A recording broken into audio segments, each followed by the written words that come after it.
How and why did you decide to write an anti-Islamic book? How was your life in regards to faith? What did you believe in? What was your heaviest and most regretful expression that you used for Islam? What was the reaction of the people around you when you became Muslim? I thought to myself, Islam is a lie. Islam is a danger. I got over 2,000 death threats. And in the end, I decided to write an anti-Islam book. God, give me a sign so that I 100% sure know this is the way.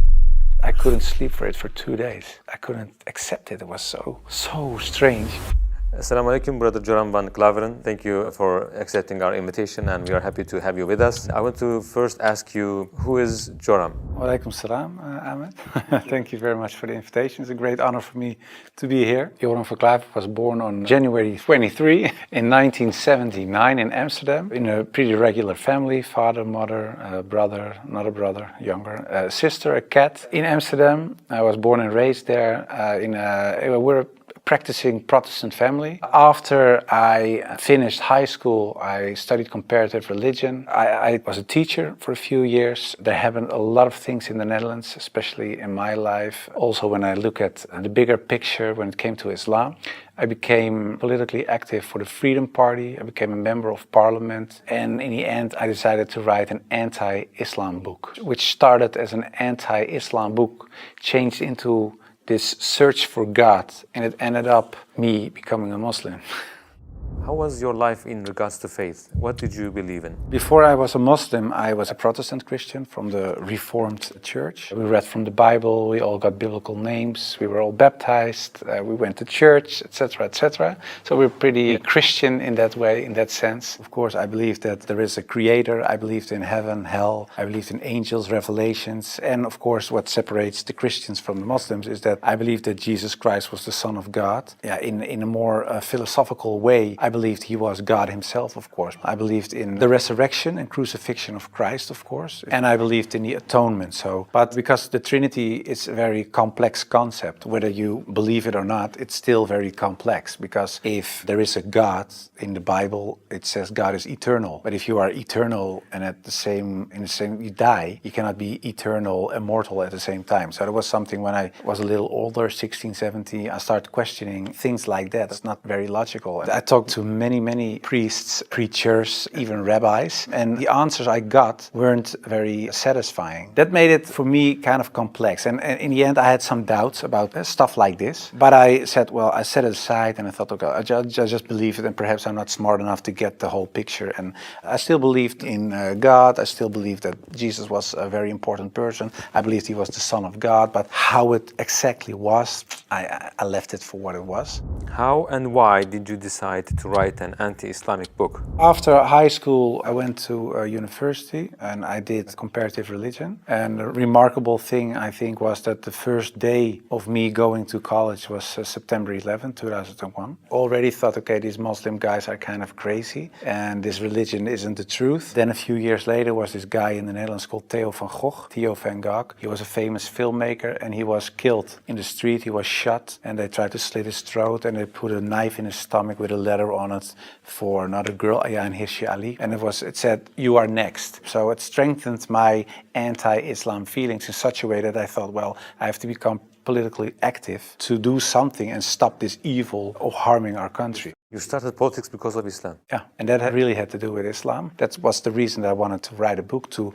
explain to people why Islam was a danger for the world. When I was writing my book, like I said earlier, the questions, the doubts I had about Christianity popped up again. And that was about truth, of course, because I was a believing Christian guy. And yeah, the Christian questions I had in the end were answered in an Islamic way. Because, of course, when I started writing the book, a lot of people think that it was a political book. But it wasn't so much a political book, it was a religious book, because I wanted to show people why Islam was a danger as a religion, and I wrote it from a Christian perspective. So in the beginning I made a comparison between the Christian concept of God and the Islamic concept. So I started comparing it. But because I had these doubts about the Trinity and I saw Tawheed, the oneness of God in Islam, I thought, yeah, it sounds a little bit more logical. And then I thought to myself, well, I reread the Bible to refresh myself and see, okay, why isn't the concept of Islam, the Tawheed concept, isn't isn't the Christian concept. But when I was reading the Old Testament and I saw what the Old Testament prophets said, it was one God, one God, one God. And then I thought, okay, I'll look only at the words of Jesus Christ in the New Testament. And then there's this story in the New Testament where a guy comes to Jesus and he asks him, what is the most important thing in life? How can I gain paradise? And he said there are two things. He says, hear, O Israel, hear your God is one. Treat your neighbor as you want to be treated yourself. So I thought, well, even Jesus Christ says, hear, O Israel, your God is one. So I thought, well, this whole Muslim concept of God sounds more logical, and it's the same concept that I find in the Old and the New Testament. And I know Christianity as a religion teaches something else, but it isn't the concept of God that I find in the Bible. So after weeks and weeks of study, rereading all kinds of books, I thought to myself, okay, perhaps this oneness of God is something that is true. So that's how it started. What resources did you use while doing your research? Because I was kind of shocked, I started writing to several authorities on these religious matters. And one of the guys that I wrote to was Sheikh Abdul Hakim Murad, and he's a professor from Cambridge University. But in a way, it was kind of strange, of course, because I was a politician back then still. I was writing an anti-Islam book with an anti-Islam purpose. And I'm asking this Muslim professor from another country, can you help me? So I told him, I'm writing a book. I have a lot of questions. So I was very plain why I thought, why is Islam promoting terrorism? Why is anti-woman? Why is anti-Christian? Anti-whatever. After, I think, 6 weeks, he sent me a very extensive email. And he started explaining, directly answered a lot of my questions. But he also told me, you have to read this article, read this book, read that book, ask this person. And so he was very extensive in his way of explaining. But in the end, after I read all these books and articles and made a comparison between prophets from the Old Testament with Muhammad, peace and blessings be upon him, I had no arguments anymore to say they are prophets and he is not. And I thought to myself, well, if I accept Moses on these grounds and I cannot accept the prophet, then there is something else. So I thought, why don't I think he is a prophet? And I thought, oh, perhaps because he had many wives. But then again, when you look at Solomon or you look at King David, Abraham, there are a lot of people in the Old Testament that had more wives. And when you look at even outside of the religious books, culturally in Europe, in Africa, Asia, everywhere, there were men with several wives for several reasons. So I thought to myself, well, that cannot be a reason either. So one by one, all these reasons fell. And then in the end, I thought, well, I have to say all of them are not prophets. But I didn't believe that because I thought, well, the things they did, they said, the miracles that happened, etc., they were confirmed in what they said and what they did. So they are. And then I said, well, then I have to accept that Prophet Muhammad perhaps is a prophet too. So I was doubting it. So first I thought, well, it's the most evil person I know because of the history. Then I said, well, perhaps it's not that evil, but he's not a prophet. And in the end I started doubting, perhaps he is a prophet. Yeah, that took, of course, me reading a lot of books again. And the one thing that I think was very wise of Abdul Hakim Murad to say was, he said, well, the books you read about with the anti-Islam arguments are written by non-Muslims. He said, if you want to know more about Christianity, you don't read books from atheists. You start reading the books from the Christians. Why do they believe this? What are the arguments? So that you have to do the same with Islam. So start reading Islamic books from Islamic teachers, from Islamic scholars, etc. And then you can see, if you compare the books on the same topic of people who are Muslim and wrote those books and non-Muslim, you can see where they took the wrong turn, where they translated words in the wrong way, sometimes perhaps even not on purpose, but just because they didn't know, where things are added, where things left out of it. So, and in the end, you see there's this other religion almost created because of all these things. And that's what I did. And that's what I also did with The Life of the Prophet, because I read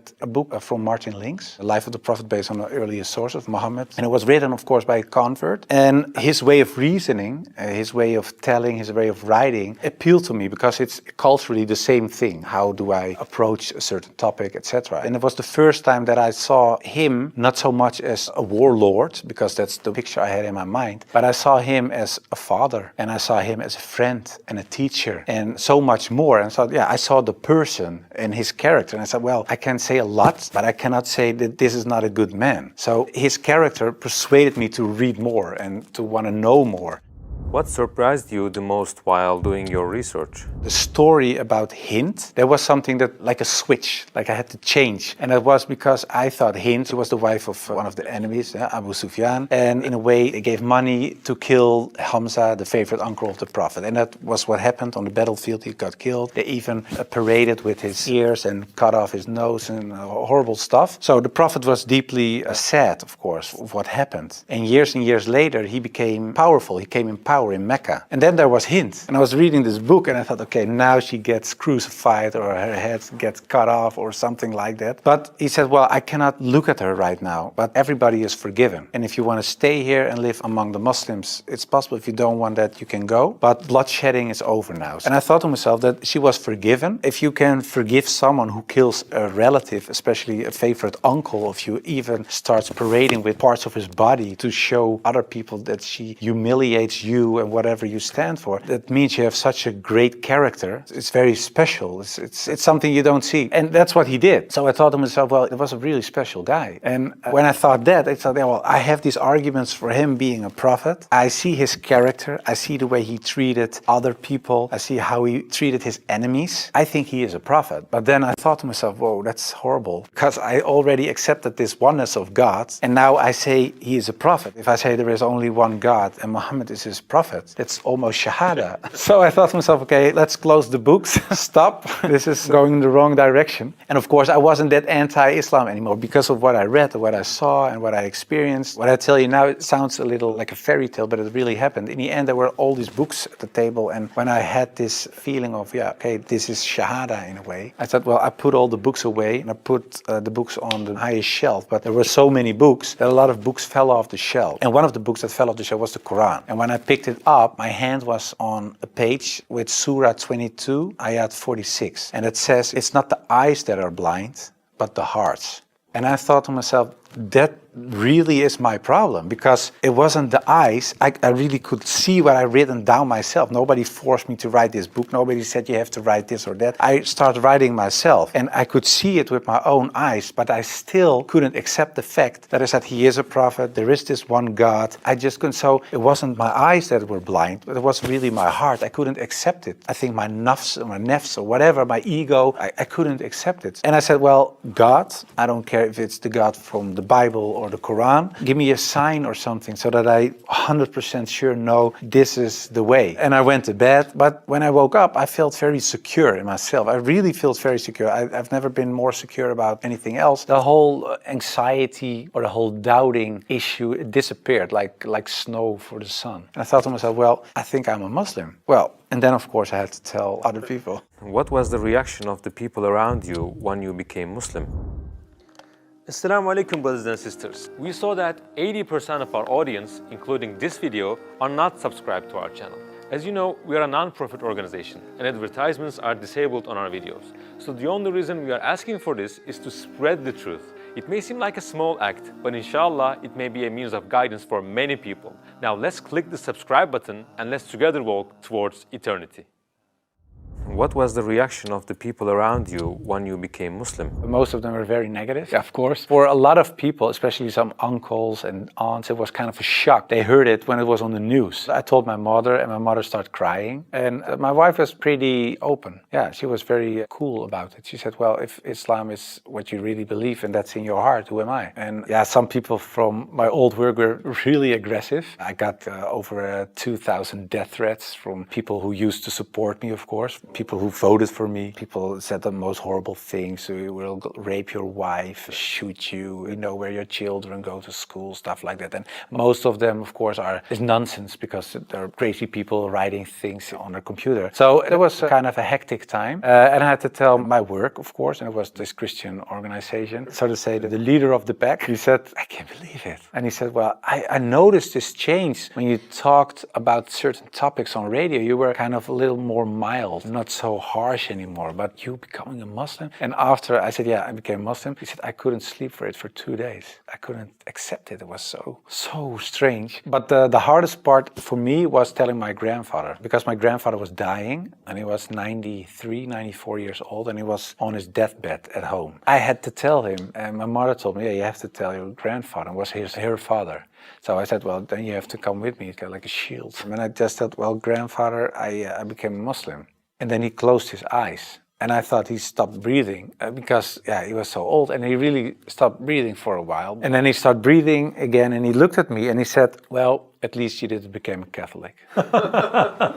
So it was very funny. The last thing, and my old boss from the radio, he said, well, but how do we know that you're not becoming Hindu one day or something else?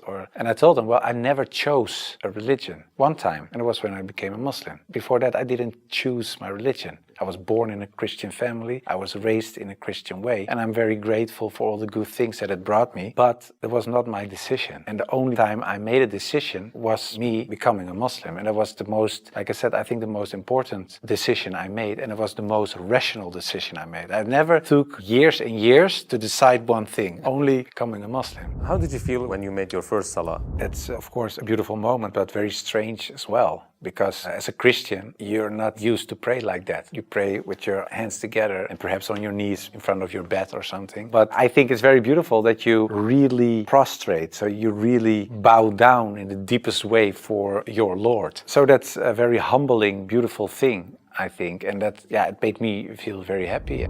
What were the 3 biggest challenges you faced when you converted to Islam? Well, becoming a Muslim, of course, was a big challenge because I had to tell the world and family, and that was a big challenge. The part of thinking that it would be very hard to become a Muslim, because especially as a Protestant Christian, there aren't so many things you have to do in a religious sense. As a Muslim, in terms of practice, so it is required to pray 5 times a day. It's required to eat in a certain way. It is required to think in a certain way. You have to be the best in a way every moment because of your relation with your Creator, and because of the fact that you have to pray 5 times a day. It's a constant reminder in a way of the Creator, so that makes you much more aware of the fact that you have a Lord than as a Christian. That's how I experienced it. And I thought to myself, whoa, 5 times a day praying, I cannot do this, I cannot do that, I have to do so that made it hard in the head. But after I became Muslim, it wasn't hard at all. Are you raising your kids as Muslims? Well, you try, of course. I don't know, when you're really raised as a Muslim, I think it's a very difficult job, especially in these times. Of course, when I married, I wasn't a Muslim. You promise in a way that you raise your children as Christians. So after I became Muslim, I'm not raising my children as Christians, of course. If the kids have questions about Christianity, they ask my wife, they get Christian answers. And if they come to me, they get Islamic answers. But most of the time, she says, ask your father. And my wife cooks halal for everybody, so that's very sweet. She says, well, I'm not going to cook 5 meals, so everybody eats the same. You want halal, everybody eats halal. So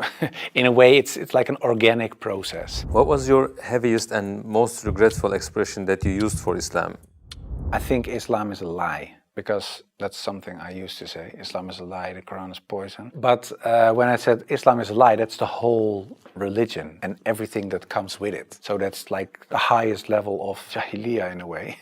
That's something I regret, because it was like an umbrella and everything else was under this concept of Islam is a lie, because that was the core thought. And of course, I do blame myself, and I know there are a lot of people out there not practicing Muslims that do so. And in a way, I understand it, because in a political sense and in a social, cultural sense, everything is said and done is still there. I sometimes even hear arguments from people in my old party that I offended in a way. That's something that bothers me, and that's one of the reasons that we founded an organization. It's called the IXC, Islam Experience Center, and we go to schools, primary school, high school, college, universities, but also to departments of the government, other social organizations, churches, to take away misconceptions about Islam, to share the message, to show Islam in its true colors. And we do it by virtual reality with the glasses, so it's a very fun experience as well. And we try to erase in a way the things I said and done in the past. How should people research about Islam? Do you advise just searching at Google? No, I would certainly not advise Google. It's the last thing I would advise. I said, shut down the computer. No, I think it's very important that people read books, real books with pages and stuff. I would recommend Muhammad, His Life Based on the Earliest Sources of Martin Links, the book I talked about earlier. It's a green book. And I think it's very important for people not just dive into the Quran, because it's a very complex book. And if you don't have anybody who can teach you what you read, especially especially most of the people who don't know anything about Islam are not fluent Arabic, classic Arabic speaking people.